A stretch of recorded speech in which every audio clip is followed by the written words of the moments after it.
네, 반갑습니다. 백서영 강사입니다. 이번 시간은 CS 리더스 관리사 자격증 과정의 첫 번째 시간이죠. 바로 제1과목 CS 개론에 대해서 우리가 살펴보도록 할 텐데요. 그 전에 우리 오리엔테이션을 먼저 진행을 해 보도록 하겠습니다. 자, CS 개론 같은 경우에는 30문항으로 이루어져 있습니다. CS 리더스 관리사 자격증은 총 3가지 과목으로 시험 문제가 출제가 되는데요. 여기서 여러분들께서 자격증을 취득을 하시려면 평균 점수가 60점 이상이 됩니다. 하지만 그 각 과목마다의 과락 기준이라는 게 있습니다. 그래서 한 과목에 40점 이상을 받으셔야지 여러분들은 합격을 하실 수 있다라는 거 꼭 기억을 해주셔야 될 것 같습니다. 그래서 CS 개론의 출제 기준을 한번 살펴보면 총 30문항 중에서 크게 2가지 내용으로 나뉩니다. 첫 번째로는 고객 만족과 관련된 게 60%를 차지하고 그 다음에 서비스 이론과 관련된 게 40%를 차지합니다. 고객 만족 같은 경우에는 CS 관리 개론, CS 경영, CS 의식, 고객 관계 관리에 대한 내용으로 구성되어 있다라고 이해를 해주시면 되시고, 서비스 이론은 서비스 정의와 서비스 리더십으로 세부 내용이 구성되어 있습니다. 그러면 첫 번째 내용부터 우리가 한번 보도록 하겠습니다. CS 관리 개론의 첫 번째 오늘 배울 내용은 CS 관리, 서비스 프로세스, 불만 고객 관리에 대해서 우리가 핵심 포인트만 살펴보도록 하겠습니다. 자, CS 관리는 지금 현재 상당히 중요해졌습니다. 무한 경쟁의 시대에서 이제는 고객 서비스에 대한 차별화 없이는 살아남을 수 없는 시대가 되었죠. 자, CS 관리란 어떤 뜻이냐? 바로 공급자가 고객에게 제품이나 서비스를 제공하고 그리고 고객의 기대를 충족시켜서 결국은 그 제품에 대해서 선호도가 지속되도록 하는 그런 관리를 CS 관리라고 얘기를 하는 거죠. 한마디로 이겁니다. 고객 만족을 시키기 위해서 어떤 것들을 좀 관리해야 될 것인가. 그래서 지속적으로 고객들이 우리 기업을 이용할 수 있게끔 만들어주는 게 바로 뭐다? CS 관리라고 이해를 해주시면 되시죠. CS 관리와 관련해서 역사를 한번 간략하게 살펴보면 1990년대 이전에는 CS에 대한 중요성을 그렇게 크게 못 느끼는 무관심 단계였습니다. 하지만 1981년에 우리 스칸디나비아 항공이라고 여러분들 들어보셨죠? 항공의 얀 칼슨이라는 이 젊은 사장님이 오시면서 이 MOT의 경영을 도입을 했습니다. 이때부터 약간씩 고객 관리가 중요하구나, CS 관리가 중요하구나 라는 생각을 하게 됐죠. 그리고 80년대 후반에 일본에서 도요토라는 회사 이름 여러분들 다들 들어보셨을 겁니다. 이 기업에서 고객 만족 경영 되게 중요해 라고 해서 고객 만족 경영을 실천을 하게 됐습니다. 그런데 이를 제외한 다른 기업들은 CS 그렇게 중요한지 모르겠어. 무관심한 단계였죠. 그리고 나서 1990년대에서부터 2000년대 이전까지 이제 본격적으로 CS라는 게 도입이 되기 시작합니다. 우리나라의 경우에는 1992년에 LG에서 처음으로 CS 경영을 도입을 했죠. 그리고 그 이후에 93년도에 삼성에서 CS 경영을 도입을 했습니다. 그리고 1990년대 중반에 KT와 공공기관에서 CS를 도입을 하기 시작했죠. 본격적으로 CS를 도입을 하게 된 계기는 우리나라에서는 LG로부터 시작이 됐다라고 여러분들께서 이해를 해주시면 되시죠. 그런데 97년도에 뭐가 터졌죠? IMF라는 게 터지면서 CS와 관련해서 침체기가 오게 됩니다. 그리고 나서 2000년대 들어서면서 CS라는 게 전면적으로 누구나 다 도입을 하는 그런 시기가 도래했다라는 거죠. 그리고 지금 현재는 CS 경영 없이는 살아남을 수가 없는 시대가 되었다라고 이해를 해주시면 됩니다. 그래서 여러분들께서 CS 관리가 무엇인지 그리고 역사가 무엇인지 정확하게 이해를 하고 넘어가셔야 되는 거죠. 그러면 서비스 프로세스란 도대체 무엇인지에 대해서 우리가 의의를 한번 살펴보도록 하겠습니다. 자, 아웃풋이 나오려면 뭐가 반드시 있어야 되죠? 인풋이 있어야 됩니다. 그리고 인풋이 있으면 아웃풋을 내기 위해서 여러 가지 활동들이 있어야 되는 거죠. 이 인풋이라는 개념은 어떤 지식이 또 될 수가 있고 원자재가 될 수가 있고 뭐 기술 등이 될 수가 있겠죠. 그러면 여러 가지 활동들을 통해서 아웃풋이 도출이 되죠. 아웃풋은 즉 우리가 얘기하는 최종 제품이라든지 아니면 서비스가 될 수가 있습니다. 이게 하나의 바로 프로세스다라고 이해를 해주시면 되겠죠. 그러면 비즈니스 프로세스는 도대체 뭐냐? 마이클 해머 교수는 이런 얘기를 했습니다. 바로 고객을 위한 결과물, 그리고 고객을 위해서 가치를 창출하는 모든 활동들의 집합이다. 결국은 누굴 위한 건가요? CS라는 것은, 비즈니스라는 것은 고객 없이는 살아남을 수가 없다. 그래서 고객을 위한 결과물이어야 된다. 그리고 이런 것들을 가치를 창출을 해줘야 된다라고 이야기를 했습니다. 자, 비즈니스 프로세스는 크게 두 가지로 나뉠 수가 있습니다. 첫 번째로는 핵심 프로세스가 있고요. 두 번째로는 지원 프로세스가 있습니다. 핵심 프로세스는 한마디로 고객이 보는 최종 상품 또는 서비스, 즉 완제품이 될 수가 있겠죠. 그러면 지원 프로세스는 뭐냐? 이런 것들이 잘 나올 수 있도록 지원을 해주는, 서포트를 해주는 프로세스다라고 쉽게 이해를 해주시면 될 것 같습니다. 자, 그래서 여러분들께서 기억하셔야 될 것은 뭐다? 이 프로세스라는 게 인풋이 있으면 아웃풋이 있다.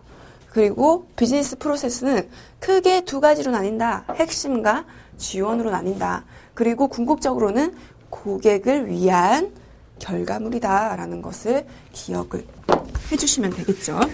그러면 다음 내용 한번 보도록 하겠습니다. 비즈니스 프로세스는 하나만 있는 게 아니다. 여러 개의 분류가 있습니다. 자, 에드워드 앤 페퍼드가 비즈니스 프로세스를 이렇게 분류를 했습니다. 자, 이 부분 같은 경우에는 시험 문제에도 아주 자주 출제가 되는 부분이기 때문에 여러분들께서는 이 프로세스의 이름 그리고 각각의 이름에 대한 개념을 이해를 정확하게 하고 넘어가셔야지 나중에 시험 보실 때 헷갈리지 않는 거죠. 그러면 첫 번째, 경쟁 프로세스는 뭐냐? 한번 정의를 살펴볼까요? 경쟁자보다 우수한 고객 가치를 제공을 해야 된다. 예를 들면 이런 것들이 있겠죠. 만약에 고객이 가격이 저렴한 걸 원해. 그러면 경쟁 요소를 가격 차별화로 가지고 갈 수가 있는 거죠. 그리고 고객은 이제 맞춤 서비스를 원해. 그러면 개별화하는 상품이 바로 경쟁 프로세스가 될 수가 있다라는 거죠. 한마디로 경쟁자보다 좀 더 우수한 가치를 가지고 있는 게 뭐다? 경쟁 프로세스다라고 이해를 해주시면 되겠죠. 그러면 변혁 프로세스는 무엇인가? 자, 이름에서도 느껴지시죠? 뭔가 변화해야 된다. 이런 느낌이 들죠.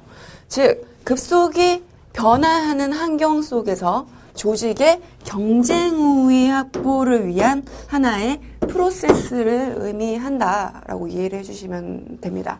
즉, 변화하는 세상에서 기업은 멈춰 있으면 안 된다. 변화해야 된다. 예를 들면 학습 조직을 구축을 함으로써 변화할 수도 있겠죠. 또 뭐가 있을까요? 신제품 개발을 하면서 변화할 수도 있다라는 거죠. 이런 것들이 하나의 변역 프로세스가 된다라고 이해를 해주시면 됩니다. 자, 기반 프로세스는 뭐냐? 핵심 프로세스는 아니에요. 하지만 프로세스의 결과물이 고객에게 가치가 있다고 파악되는 프로세스. 즉, 예를 들면 상품과 관련해서 상품 그 자체에 기능이라는 게 있을 수가 있겠죠. 그러면 기능만 좋다라고 해서 되냐? 아니라는 거죠. 지금 현재는 어때요? 디자인도 이뻐야 되고 크기도 작아야 되고 이런 것들이 있는 거죠.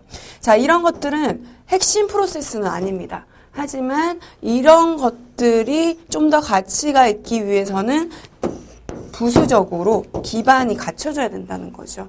이게 바로 기반 프로세스다라고 이해를 해주시면 됩니다.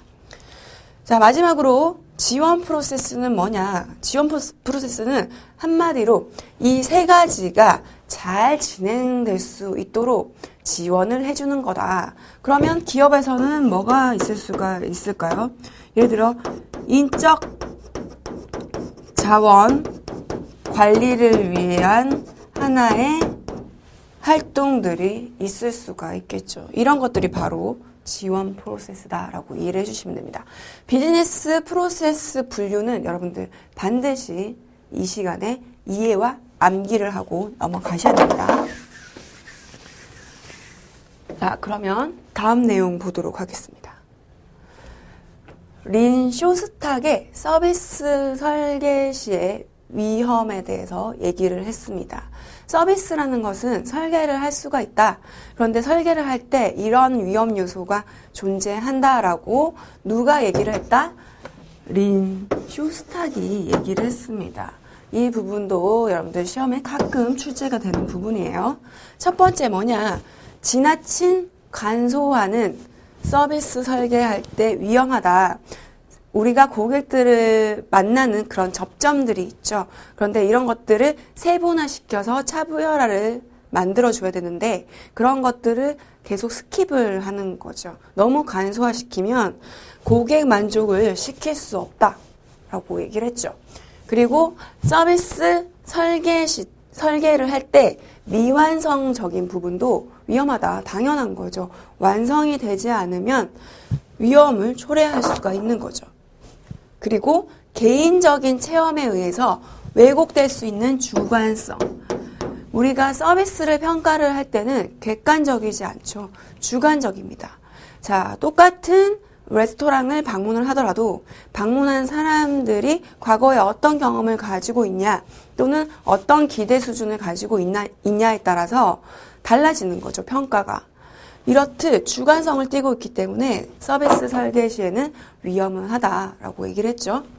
그리고 편향된 해석 자체도 편향돼서 될 수 있다라고 얘기를 했습니다. 이러한 것들이 서비스 설계 시의 위험이라고 얘기를 했죠.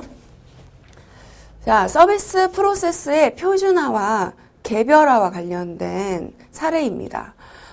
서비스 프로세스는 어때요? 서비스라는 것은 표준화시키기가 상당히 어려워요. 그런데 미국 사우스 웨스트 항공사는 이런 표준화를 잘 시켜서 고객 만족을 좀 제공한 걸로 유명하죠. 사우스 웨스트 항공사는 어떤 표준화를 시켰냐라고 한다면 타 항공사와 연계 운영을 한 거예요. 기존의 항공사들은 이렇게 연계를 하지 않았죠. 자, 그리고 또 뭐가 있냐. 이게 첫 번째고, 중심 기지 시스템보다는 어때요? 기점 가는 시스템. 중앙 컨트롤을 하기보다는 이런 기점 간의 시스템을 잘 구축을 했다라는 거. 그리고 소규모 공항, 그리고 저렴한 요금으로 단거리 운행을 했다. 그리고 뭐예요? 이런 프로세스를 생략을 했다. 복잡한 프로세스는 우리는 필요 없어. 프로세스는 간소화 시킬 거야. 그리고 고객들이 항공사는 그 티켓 비용이 상당히 비싸다고 생각을 하지만 사우스 웨스트 항공사는 우리는 저렴한 요금으로 이용을 하게끔 만들어 줄 거야 라고 한 거죠. 그리고 지정 좌석제도 폐지를 하는 등의 표준화를 시켰다라는 사례만 여러분들 알고 계시면 될 것 같습니다. 자, 그렇다면 개별화로 우수한 사례는 어떤 기업이 있냐? 싱가포르 항공사가 개별화의 대표적인 사례로 불립니다. 자, 싱가포르 항공사는 항공사 중에서도 고객 만족을 상당히 잘 시키는 항공사로 유명하죠. 그래서 고객의 취향에 맞는 서비스를 제공을 한다. 그리고 직원에게 그런 권한을 자율적으로 부여를 한다. 그리고 높은 가격으로 어때요? 높은 가격이기 때문에 고품위 서비스를 제공을 한다라는 거죠. 이런 것들이 바로 개별화의 하나의 사례가 될 수 있다라고 이해를 하고 그냥 넘어가시면 되는 부분입니다. 서비스 프로세스의 분류를 보면 이게 아주 중요한 부분이에요. 이 부분은 매년 시험 문제에 빠지지 않고 나온다라고 이해를 해주시면 됩니다.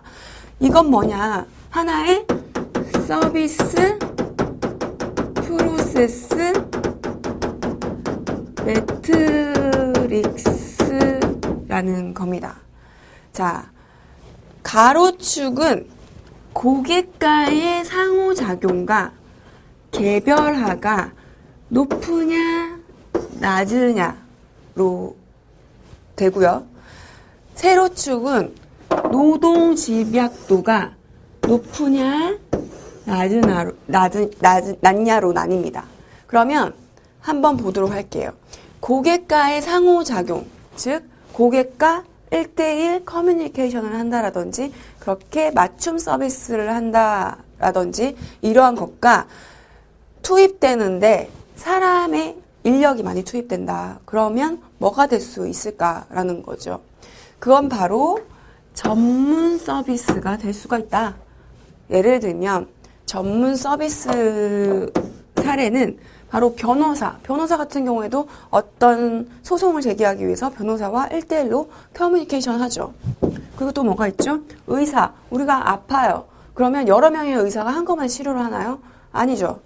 나한테 맞춰서 또 의사가 진료를 합니다.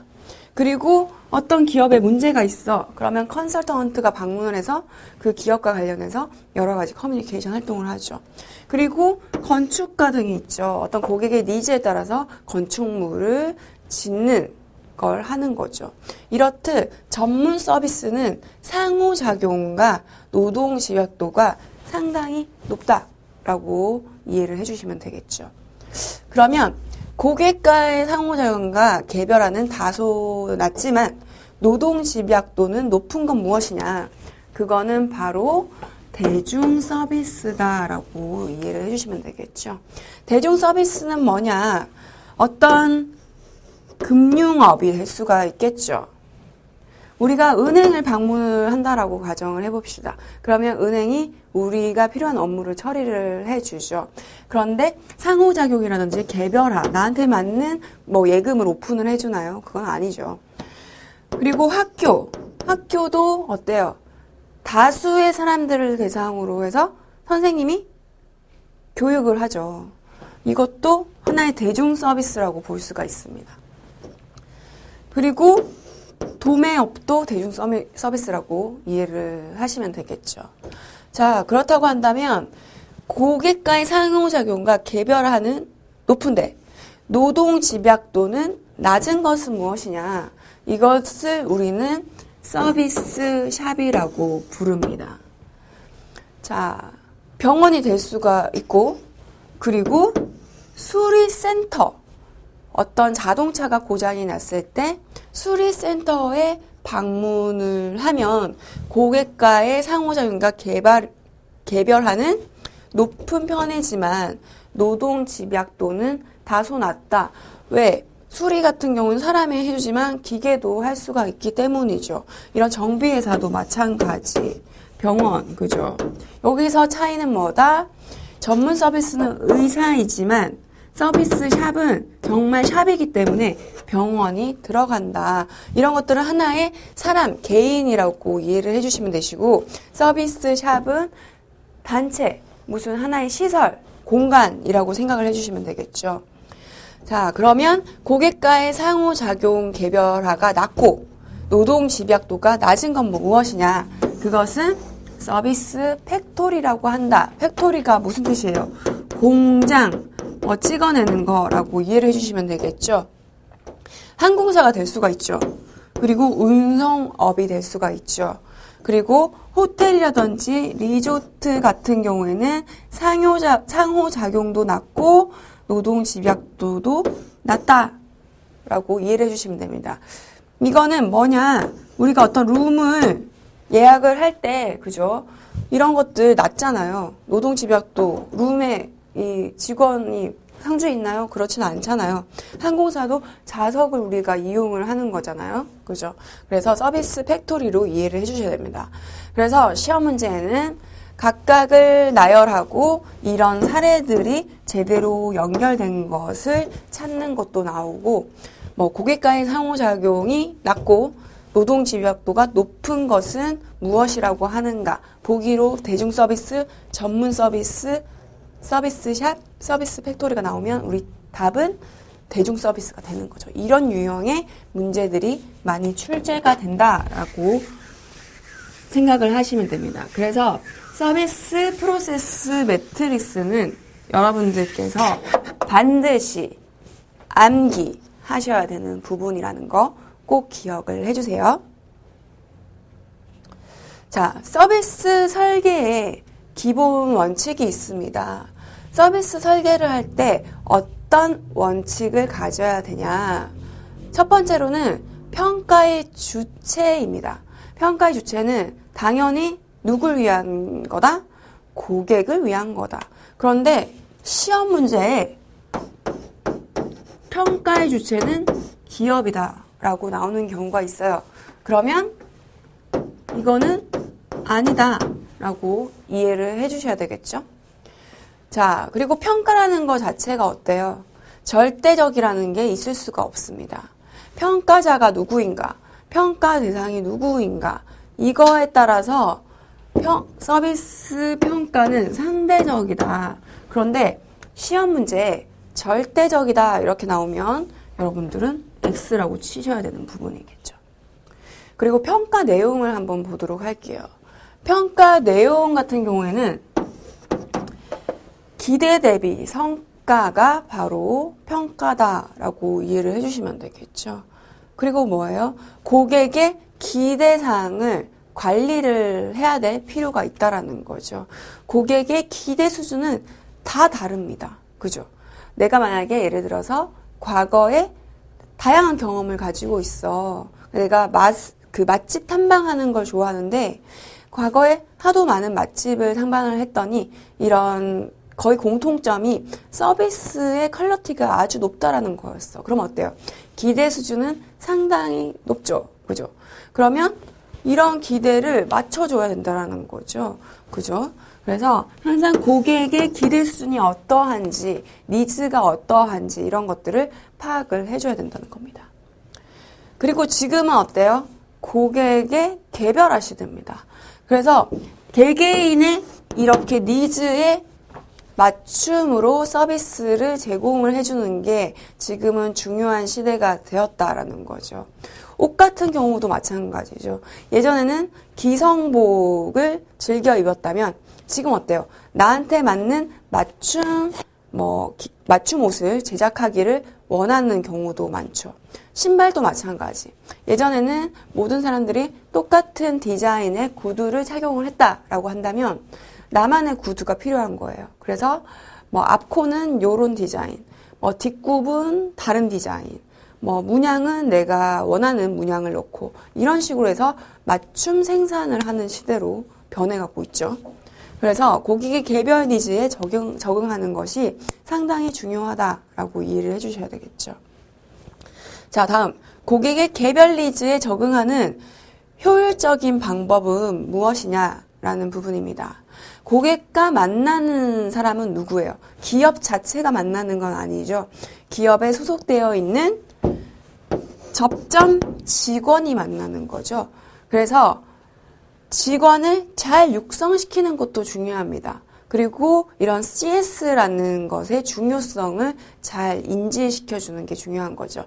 그래서 고객의 개별적인 니즈에 맞춰서 응대를 할 수 있는 접점 일선 직원이 필요한 거고, 이렇게 맞춤 응대를 하기 위해서는 지원할 수 있는 시스템도 충분히 갖춰져야 된다라는 거죠.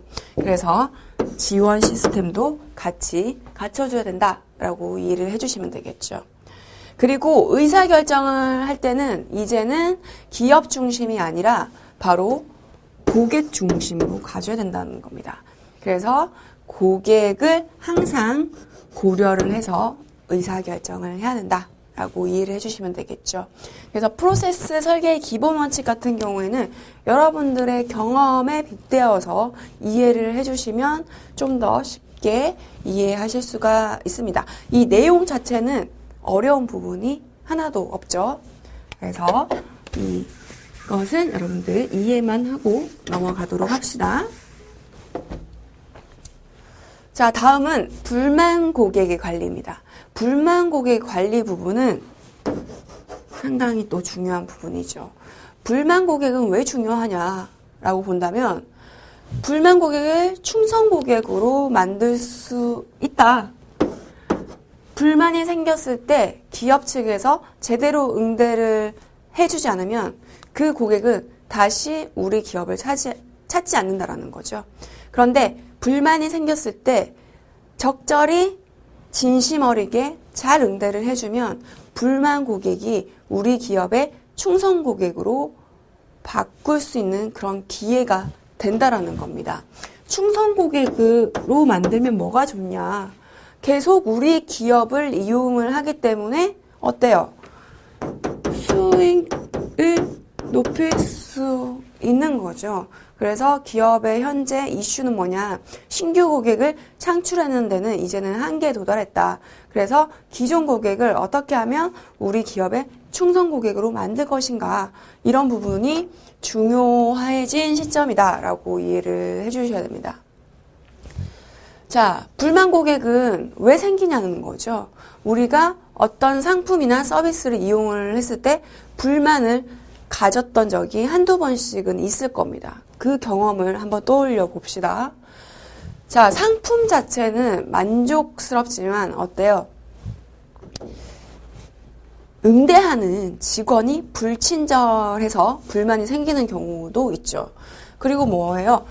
이 응대하는 직원이 나의 독특한 취향을 잘 몰라줘. 거기에서 맞춤 서비스를 제공해주지 않아.